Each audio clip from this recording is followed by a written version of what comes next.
What if I told you these 6 sheets of pattern paper can make me 15 A2 cards? I'm taking on a 6x6 layout challenge today, and I'll show you how to maximize every inch of pattern paper to create 15 completely different cards so you can see these come together fast. If you have pattern paper pads lying around and you want some fresh layout ideas, this video will give you 15 unique ones. Let's dive in. The layout sketches I'm using today are from Kendra's Card Challenge number 20. I used number 19 in my fall cards video and loved them so much, I'm showing you another set of layouts in this gorgeous pink and navy color palette. I can't share the sketches on video since they are copyrighted, but if you'd like to have them along with the cutting tutorial, I have linked it in the video description. I've already done all the cutting and organized the card elements in these numbered envelopes, which will keep me moving fast and stay organized. But first, let's jump straight into card number 1. We are keeping this quick, so stick around for the final reveal. I already have this beautifully textured card base prepared and all the pieces cut out. Today, I'll be using a variety of dies and sentiments, and I'll share everything about the supplies with you towards the end of this video. I'll start adhering the pieces with some tape runner because the glue is temporary for a few minutes, which will allow me to reposition the pieces if I need to. Basically, I want to ensure the tiles are level with each other, they're equally spaced, and also avoid placing busy designs adjacent to each other.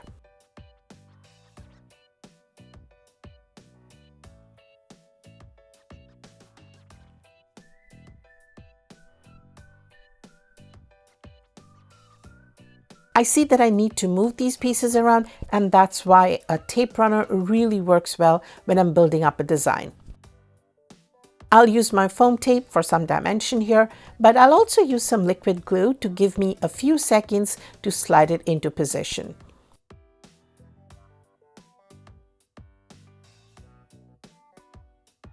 Now that everything looks aligned and level, I'll use liquid glue to stick down all the corners.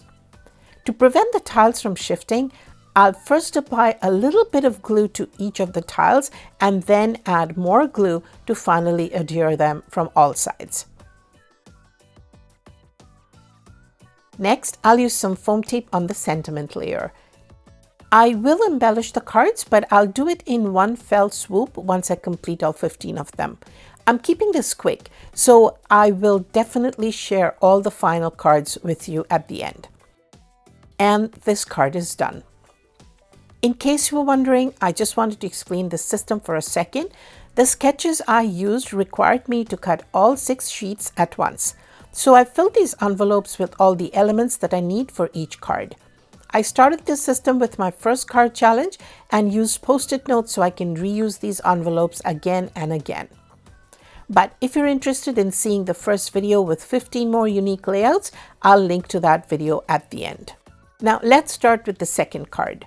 For this, I have a beautiful cool gray card base. While my last Zero Waste series used fall colors, this pink and navy combination works for birthdays, thank you, baby celebrations, friendship cards, basically any occasion, any time of year. I'll speed up the process and play some music while I assemble these. There isn't much to explain, but I'll step in whenever I think it's necessary to highlight something. These are very easy to put together with the sketches I'm using, so I don't have much else to add.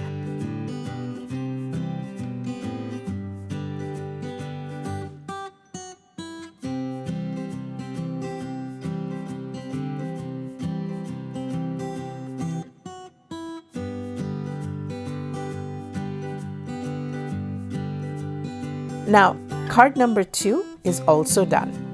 I think it looks pretty good, and again, I'll set this aside and embellish later. I'm using a card panel for card number 3 instead of directly adhering the pieces to the card base as I did with cards 1 and 2. I'll start with a temporary glue again and repeat the same drill to finish up with liquid glue.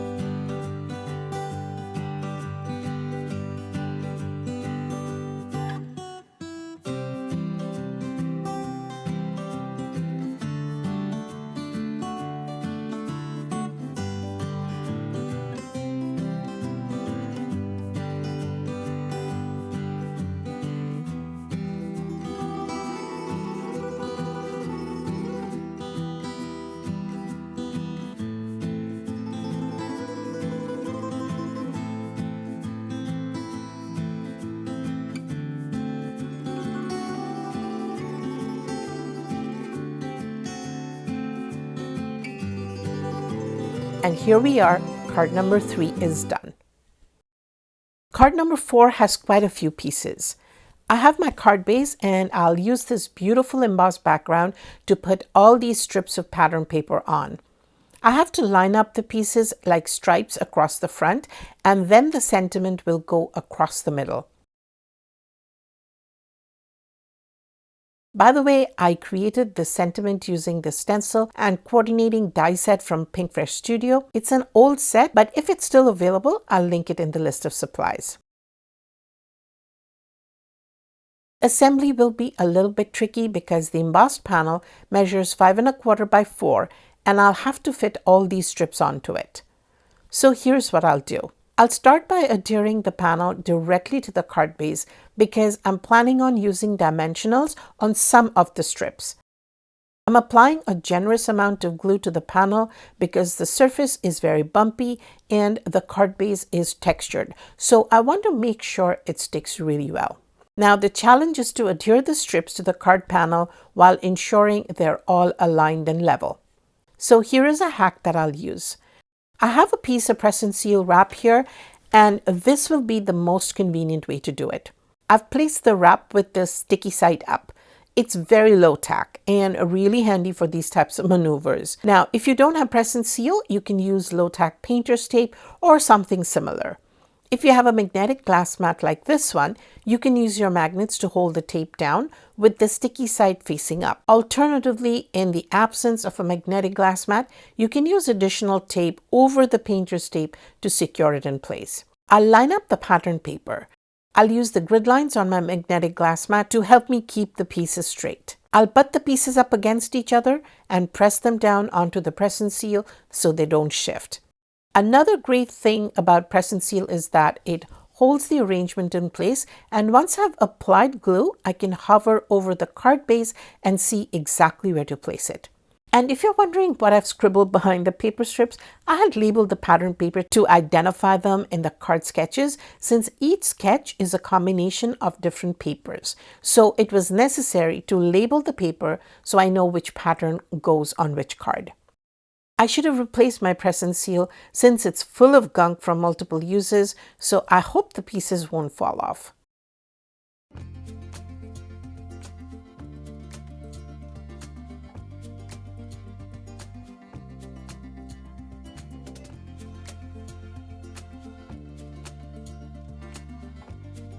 It's obviously not sticking to the card front yet because there's no glue, but I'm making sure that nothing moves and the paper strips are well stuck to the press and seal and they don't fall off while I'm trying to adhere them. Now here's the plan. I'll apply glue to the narrower strips and foam tape to the wider ones. So I'll start with the foam tape since the glue will dry before I'm ready. Let's see how this works. This is a fun one because a few are raised and the rest will lie flat on the card front. And I'll apply glue to all of them, and generously as well, since they'll all sit on a bumpy surface. Do you see how I'm able to hover it around a little bit before committing?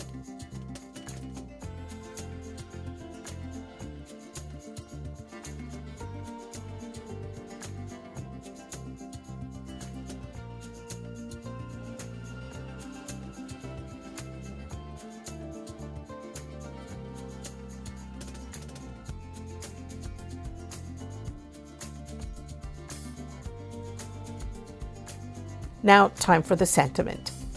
I created the ink blended top layer and then cut out 2 white layers, which I stacked behind the sentiment. And now this will go right on top.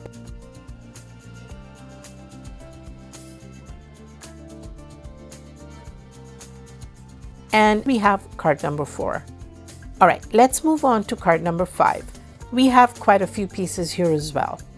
The card base is ready and I have the silver piece that I'll use as a matting layer. I have another piece of embossed card panel and I love this geometric pattern. Both sides are beautiful, but I'll use this puffy side because I'm loving that more. Since I'll place the sentiment on top, I cut out the center to create a matting layer for the sentiment, allowing me to stretch the use of the silver paper. If you watched my dollar store video, I showed the silver paper there. It's basically an adhesive foil sheet that I adhered to a scrap piece of lightweight cardstock to create this, because why waste expensive foil cardstock when I'll use it as a matting layer that will barely be visible, right?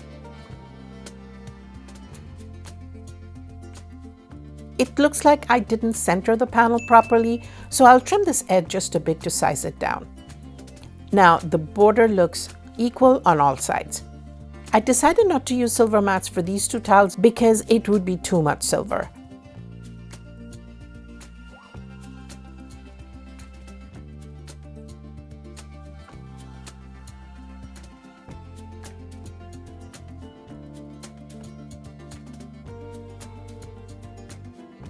And card number 5 is done. So now on to the next one.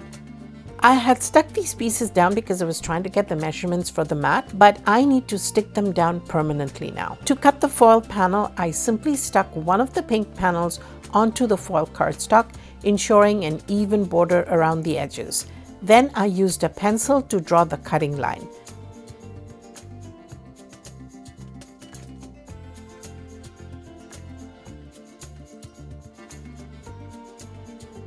I'm applying the glue a little bit towards the inside because I don't want it to ooze out onto the foil and become sticky. And it will also show the glue marks, so I'm being a little cautious here.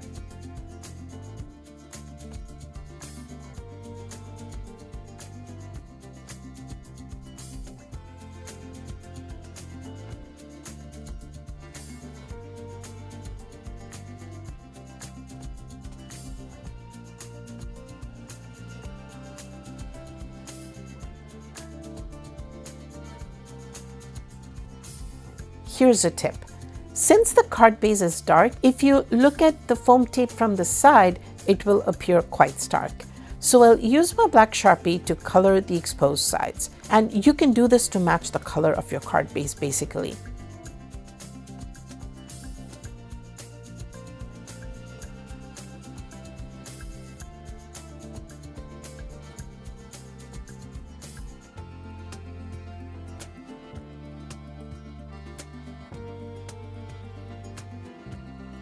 Card number 7 and 8 are really simple, so I'll speed up the process and play some music while I complete assembling them.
Okay, so we are on to card number 9, and I will need to do a bit of stamping for this one. I'll be using some ephemera for the focal point on this card, but it will be simple and pretty.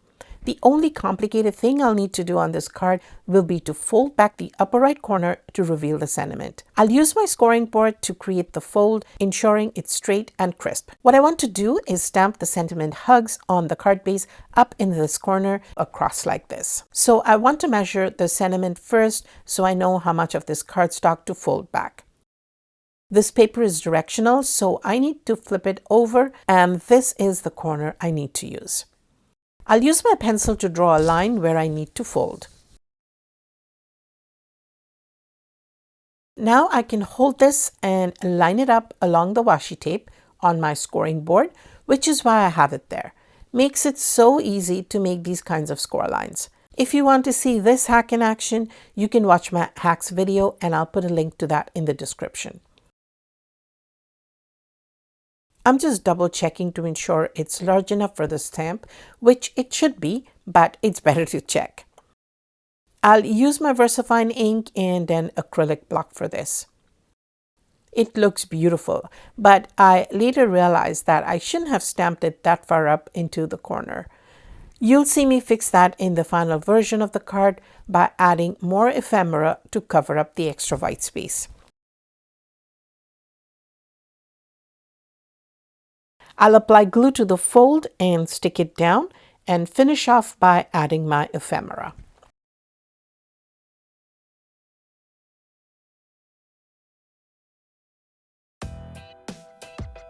Card number 10 is quite straightforward again, so I'll speed up the process and play some music while I complete the assembly.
Now let's move on to card number 11. For this card, I'm using a piece of embossed vellum from my stash. The vellum will soften the blue a tad, but mostly it will add a bit of texture to the background. I'll use some foam tape for this, and what I like to do when I need to trim the foam tape down is use a non-stick paper, which I save from my double-sided adhesive sticker sheets, and then stick the foam tape to it first before cutting it down, since it's easier to handle. The hacks video I mentioned earlier has many more ideas for non-stick paper, by the way.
To adhere the vellum, I have a few considerations. If I apply glue behind the vellum, it will be quite visible. Therefore, I'll apply glue behind the paper strips, which will help conceal the glue marks.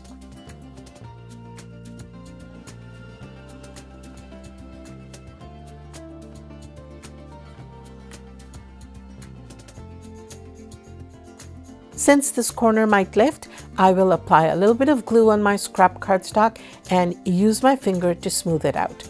Then, instead of applying it directly to the vellum, I'll place it on the cardstock and press the vellum down onto it. That way, the glue won't be very noticeable. And here we go. This was number 11 and it's done. Cards 12 and 13 again are really easy to put together with some ephemera, so let's speed through those.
I just wanted to point out that in this card sketch, all 6 tiles were used on the card front, but I decided to use 3 on the front and 3 inside since I'm using a large floral bouquet as the focal point on this card.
Time for card number 14. Now, this card sketch calls for an embossed card panel on which to adhere the strips, but I'm approaching this a little differently and stamping the sentiment directly onto the card base. I'll follow the other elements of the sketch, so let's get started. I'll use temporary glue to get the angle and placement before I stick the paper strips down.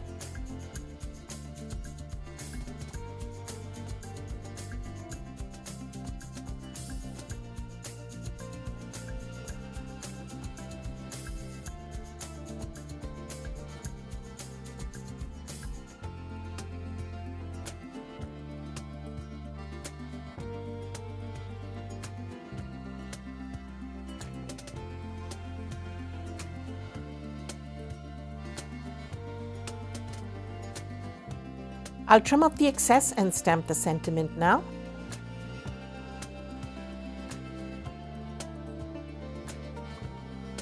First, I'll use a scrap piece of paper to ensure that it's stamping well and I won't need my MISTI for it.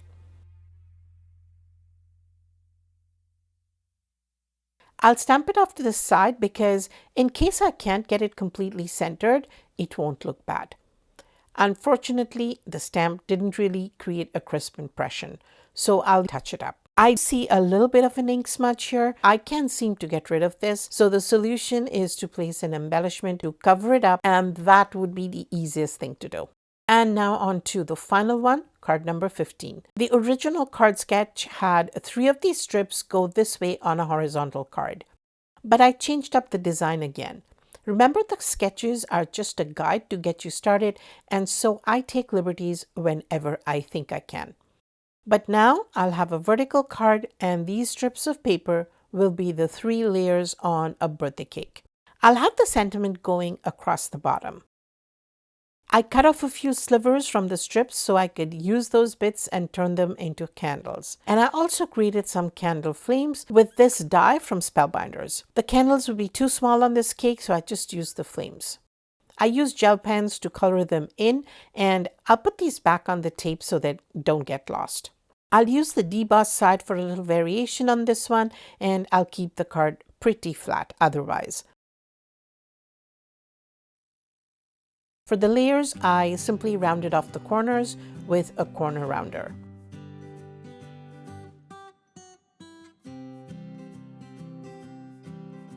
We have the cake now, and I'll pry the top edge loose because I need to slide the candles in while the glue is still wet.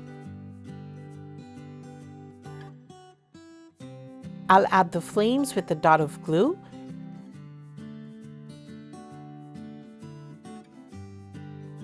And then use my black fine liner to add the wick. Now I'll stick the happy birthday down first so I have the sentiment in place before I decorate the cake. This is the arrangement I'm going for, and press and seal to the rescue again. And now this is also done. The ephemera really makes a lot of difference, right? I try to pick up ephemera for a paper pad collection whenever I can. The full showcase of all 15 cards is coming up, and if you're wondering about the supplies I used on the cards today, they were pretty basic. The complete list of supplies is in my blog post, which I've linked in the video description.